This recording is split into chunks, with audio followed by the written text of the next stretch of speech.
കോട്ടയം കിടങ്ങൂരിൽ കിടപ്പ് രോഗിയായ ഭാര്യയെ ഭർത്താവ് കൊലപ്പെടുത്തിയെന്നുള്ള ദാരുണമായ ഒരു കൊലപാതക വാർത്ത കൂടിയാണ് വരുന്നത്.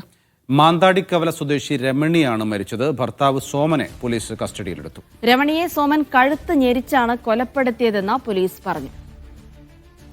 ജോസി ബാബു വിവരങ്ങൾ നൽകും. ജോസി, വളരെ പേടിപ്പെടുത്തുന്ന കൊലപാതക വാർത്തയാണ് രാവിലെ തന്നെ വരുന്നത്. എന്താണ് ഈ കാരണം, കൊലപാതക കാരണമെന്ന് പോലീസ് വ്യക്തമാക്കുന്നുണ്ടോ? എന്താണ് സംഭവിച്ചത് ജോസി?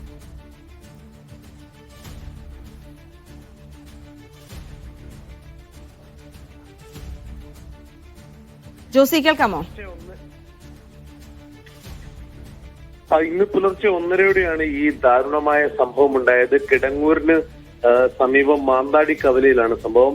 എലത്തോടത്ത് രമണി എന്ന 70-കാരിയാണ് മരിച്ചത്. ഇവരുടെ ഭർത്താവ് സോമൻ 74-കാരൻ. ഇയാളെ പോലീസ് കസ്റ്റഡിയിൽ എടുത്തിട്ടുണ്ട്. രമണിയെ ഭർത്താവ് കഴുത്ത് നിരത്തി കൊലപ്പെടുത്തിയെന്നാണ് പോലീസ് പറയുന്നത്.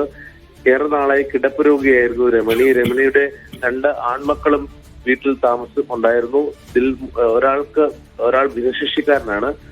മറ്റൊരാള് ഈ ശബ്ദം കേട്ടു ഉണർന്നതാണ്. ഉണർന്നപ്പോഴാണ് ഈ സംഭവം പുറത്തറിയുന്നത്.